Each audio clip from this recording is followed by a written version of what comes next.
c'est un sujet qui est devenu quasiment inabordable, mais c'est la question de la race, qu'on ne peut plus traiter de façon... on n'a pratiquement plus de mots pour en parler, de cette histoire de mais race. ici, on a le droit. Ici, on a le droit.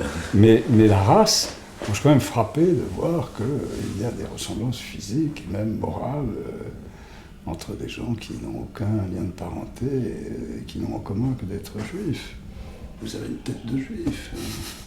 C'est ce que disait ma femme. Vous avez une tête de juif? Oh, bah oui. Moi, non. Moi, je veux dire, sur la question de la race, juste deux mots, parce que ma mère est de Lituanie, c'est des juifs de juifs, si je puis dire.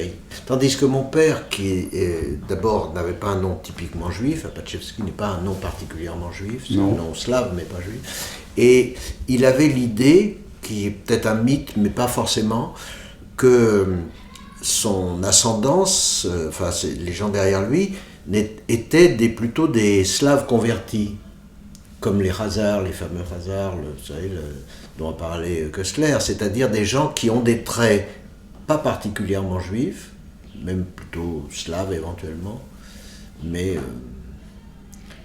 Ou alors c'est parce que c'est le mélange qui fait que... Mélange, oui. Enfin, les Juifs de l'Est ont quand même des points communs. Ils ont des points communs. Oui, je sais pas. Non, juste un truc sur les ancêtres, parce que du côté de mon père, comme il a quitté la Bessarabie, il est venu en France, son père est venu une fois à Paris, mais enfin bien avant ma naissance, mais il a perdu tout contact, et puis ces gens ont été massacrés, sauf deux jumelles à qui on envoyait des médicaments dans les années 50.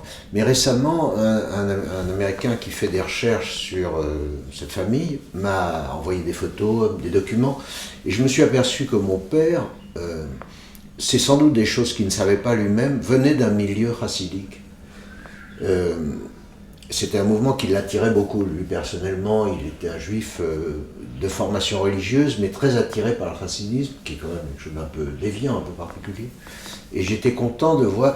Oui, alors ce que je veux dire simplement, c'est que même si on n'a pas été soi-même dans le milieu chassidique, même si on n'a pas été soi-même...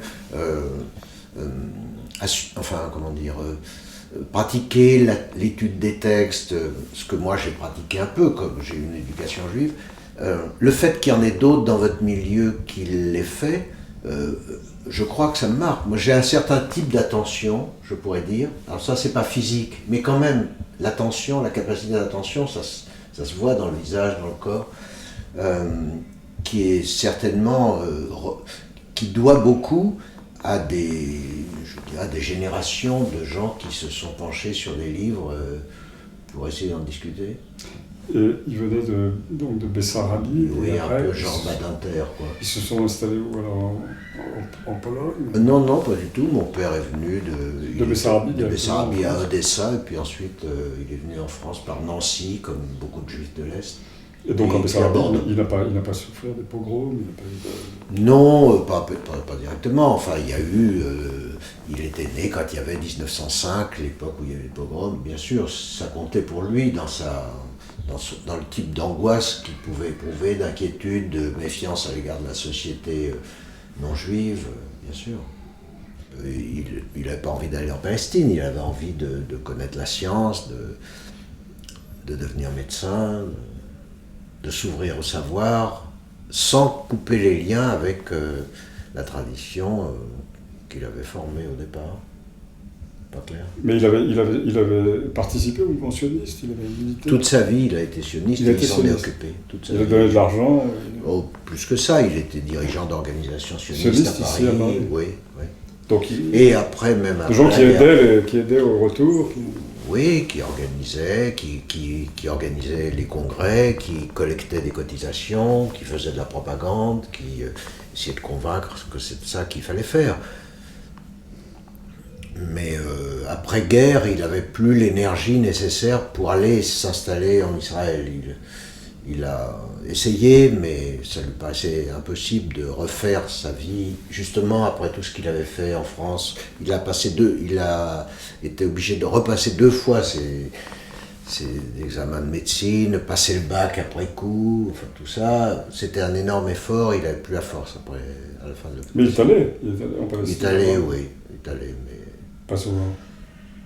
Il est allé une fois, mais il a considéré qu'il était déjà trop âgé pour refaire sa vie là-bas. Et alors elle me disait, mais moi je suis française et je ne suis pas israélienne. Et je me souviens de lui avoir répondu, oui, moi aussi, mais ça dépend des moments. C'est pas quelque chose qui peut être décidé une fois pour toutes. Il y a des moments où, évidemment, l'appartenance à la nation française, tout d'un coup, est mise en suspens pour telle ou telle raison, et où se reconnaître comme membre du peuple juif, même si cette expression est étrange en France, il y a des moments où ça devient plus que pensable. Quel moment? Le moment où Je sais pas. Quand il y a une menace. Oui, quand il y a des menaces, par exemple, mais pas seulement, peut-être des moments d'exaltation aussi. Ça m'est difficile, enfin, non, je sais pas. C'est trop compliqué. Pourquoi c'est trop compliqué?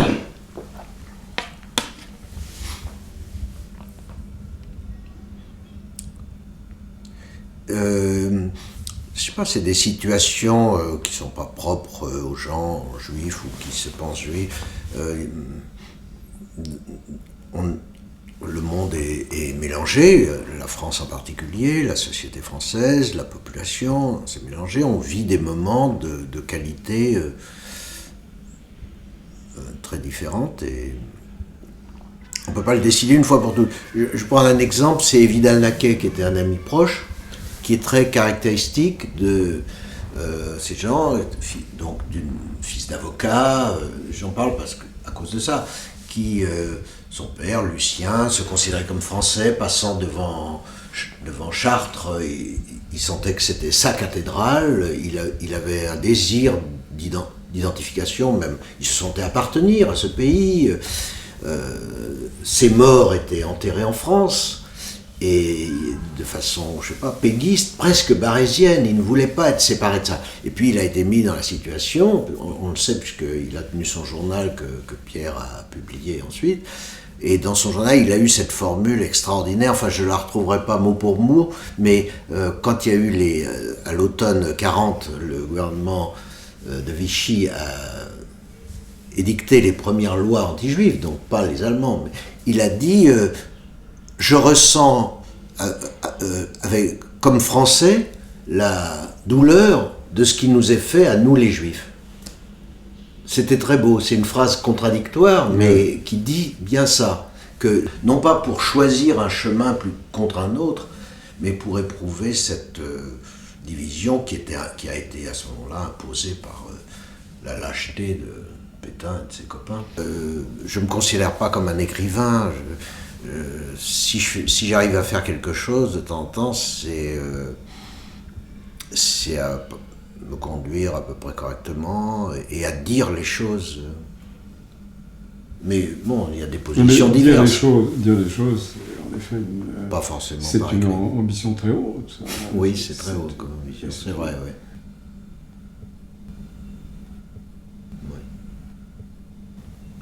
Une forme de passivité aussi, d'acceptation de l'enfermement dans le cercle assez étroit de la tradition culturelle juive. Par exemple, il y a une révolte, mon père l'a vécue, mais elle a été ressentie bien avant, dès le XVIIIe siècle, d'enfants qui se sentent pourvus de qualité intellectuelle et qui ne peuvent pas apprendre ni le latin, ni les mathématiques, ni la géographie, ni la cosmologie, et qui en ont soif. Parce que les rabbins le interdisent. Parce que c'est interdit. Ce sont des sciences profanes et c'est pas ça qu'il faut étudier. Il y a un très beau livre, c'est l'autobiographie de Salomon Maimon. C'est un type qui était dans une petite bourgade juive de Pologne et il avait ce désir parce qu'il a entendu parler, il a trouvé par hasard dans une armoire un livre en latin et il a voulu apprendre et il a quitté tout ça, il a appris le latin, il a appris l'allemand, il est devenu un des disciples favoris de Kant. Et il a bien fallu qu'il rompe avec ça.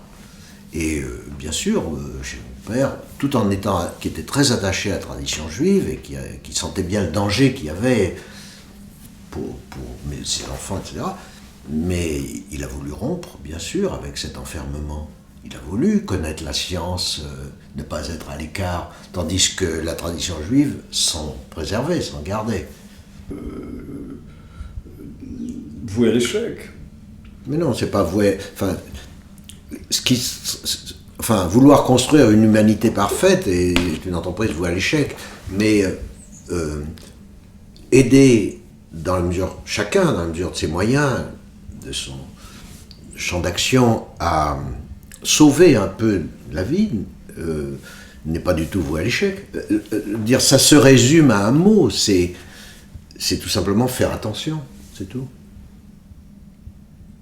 Alors vous me dites, mais on ne cesse de tomber. Oui, mais on ne cesse de tomber, mais on peut, dans la mesure de ses moyens, si on en a la force, ne jamais cesser de faire attention. Ce qui n'est pas possible, c'est le projet orgueilleux de vouloir tout sauver soi tout seul et d'un seul coup. C'est pas possible. Alors ça, on est d'accord. On est Il d'accord. vaut mieux, quand pas- quelqu'un donne l'impression d'aller dans ce sens, essayer de le freiner. C'est en ça que pour moi, écrire fait partie d'autres activités, comme en effet, vous me dites la charité, mais c'est l'attention à autrui, c'est la vigilance, c'est lutter en soi contre la paresse, contre l'indifférence. Donc c'est une mobilisation dans la mesure du possible, qui ne se croit pas astreinte à la sainteté, mais qui ne cesse pas. Le livre est en effet construit sur...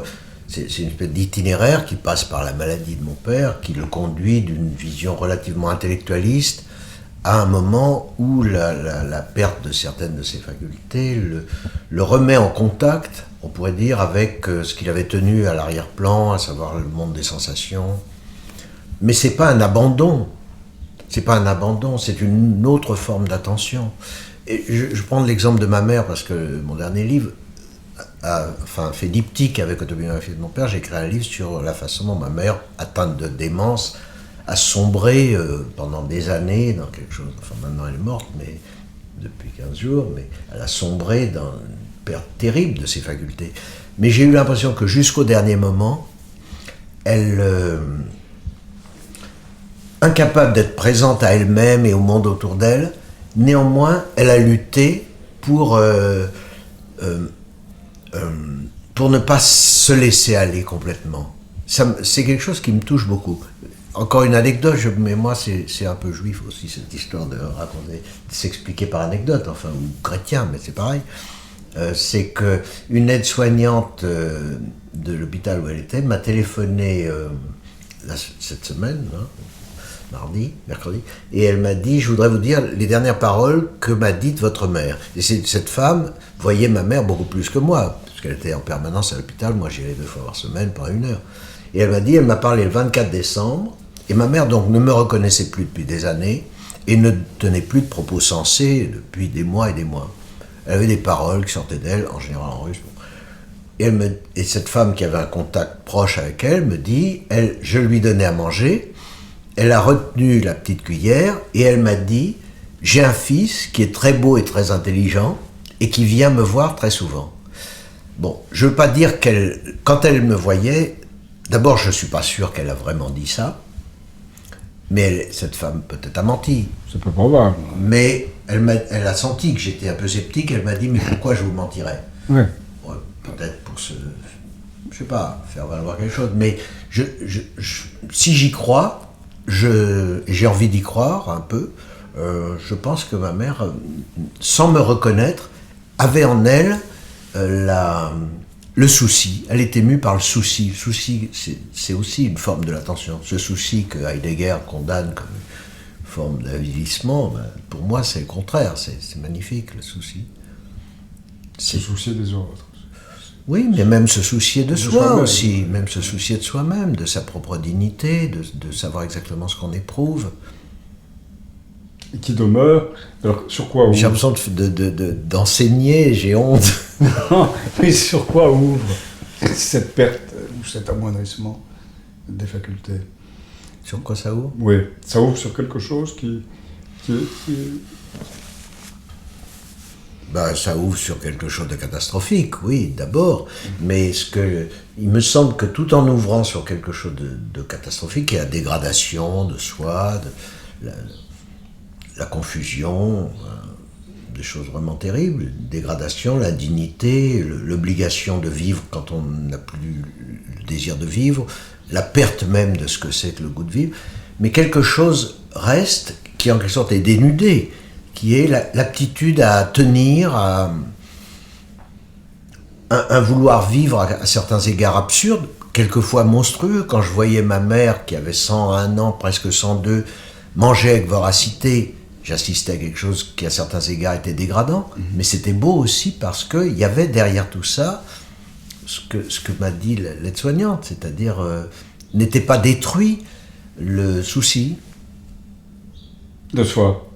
De soi, sans doute de moi aussi, et des autres. Il en restait quelque chose. Dans cette voracité. Dans le désir de vivre.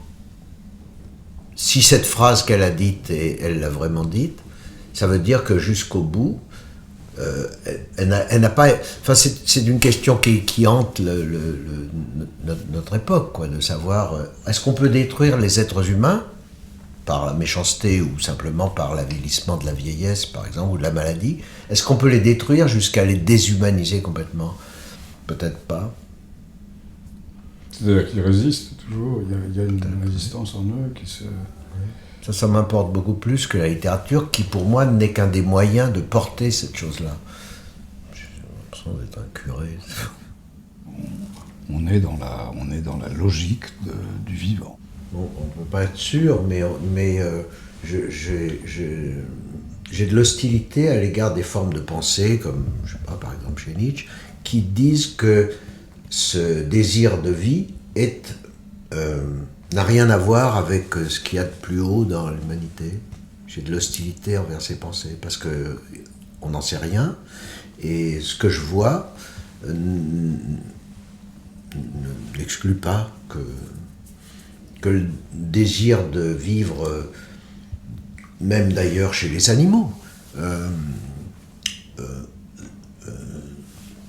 instinctif, disons, pour un terme ancien, je ne peux pas exclure qu'il soit porteur de cette exigence qui m'importe, non ?